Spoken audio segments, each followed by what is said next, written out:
YSR party నాయకుడు పేర్ని నానికి మతి భ్రమించినట్లుంది, లేకపోతే అరెస్ట్ భయంతో పిచ్చి పిచ్చి ప్రాలాపనలన్నీ మాట్లాడుతూ ఉన్నారు.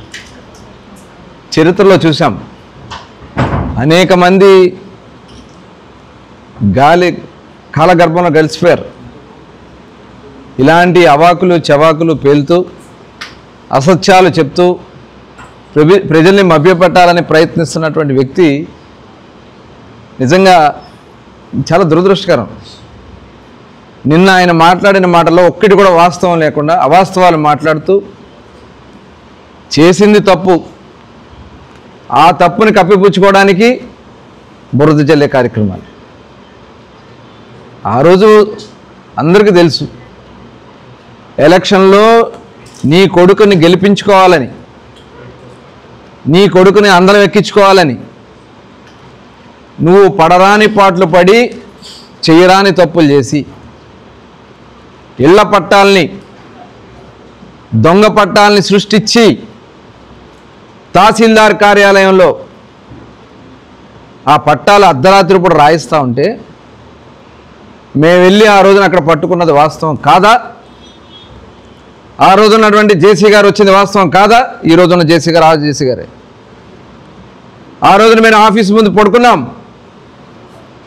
ఆ పట్టాలు కట్టలు పట్టుకుని నీ అన్యాయాలు పారిపోయినటువంటి పరిస్థితులు ఉండే వాళ్ళని పట్టుకొచ్చాం. ఇవన్నీ వాస్తవం కాదా? పారిపోవాల్సిన అవసరం ఉంది, అర్ధరాత్రి రాయించాల్సిన అవసరం ఉంది. నువ్వు తర్వాత ప్రెస్ మీట్ పెట్టి మాట్లాడినటువంటి మాటలు వాస్తవం కాదా? స్ట్రీట్ ఫీల్డ్ నువ్వు చెప్తావు, స్ట్రీట్ ఫీల్డ్ పట్టాలు ఇస్తే తప్పేంటి అంటావు. మాస్టర్ ప్లాన్లో మార్చావా? ఎక్కడన్నా ఉందా? నేను చెప్తా ఉన్నా, ఆర్యూఈ అంటే ఏంటి? Regulation of unobjectionable encroachments. అక్కడ అందరూ క్లియర్గా ఉంది. నువ్వు ఇచ్చిన దాంట్లో అవన్నీ కూడా అబ్జెక్షనబుల్ ఎంక్రోచ్మెంట్సే. రోడ్డు మీద వేస్తే అవి అన్అబ్జెక్షనబుల్ ఎలా అవుతుంది? ఖాళీగా ఉన్నటువంటి స్థలాల్లో లేకపోతే ఖాళీ పోరంబోకు స్థలాల్లో ఇల్లు వేసుకుని ఉంటే వాటికి పట్టాలు ఇస్తే అది కరెక్ట్ అవుతుంది, రెగ్యులేట్ చేసుకోవచ్చు. కానీ వాంటెడ్గా నువ్వు ఎన్నికల్లో నీ కొడుకుని గెలిపించుకోవాలని చెప్పి దొంగ పట్టాలు సృష్టించి అవన్నీ కూడా బయటకు వచ్చి దాని మీద విచారణ జరుగుతూ ఉంటే ఇవాళ గజ గజ గజ గజ వణికిపోతా ఉన్నాడు. పారిపోయారు తండ్రి కొడుకులు ఇద్దరు, ఇల్లు వదిలిపెట్టి పారిపోయారు. ఆ రోజున మీరు చెప్తా ఉన్నారు, సునీల్ అతను ఎలక్షన్ ముందు కూడా ఉన్నాడని చెప్తా ఉన్నారు. జూన్ 2023 అతను ట్రాన్స్ఫర్ అయ్యాడు బాపులపాడు మండలానికి.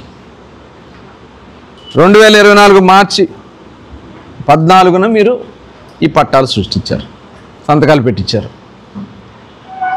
అది వాస్తవం కాదా? మీరు ఒక పచ్చి అబద్ధం ఆడుతూ ఉన్నారు. ఎన్నికల కోడ్ వచ్చే వరకు తహసీల్దార్గా సునీలే ఉన్నాడని చెప్పి పచ్చి అబద్ధం ఆడుతూ ఉన్నాడు. అసలు మనిషివా నువ్వు?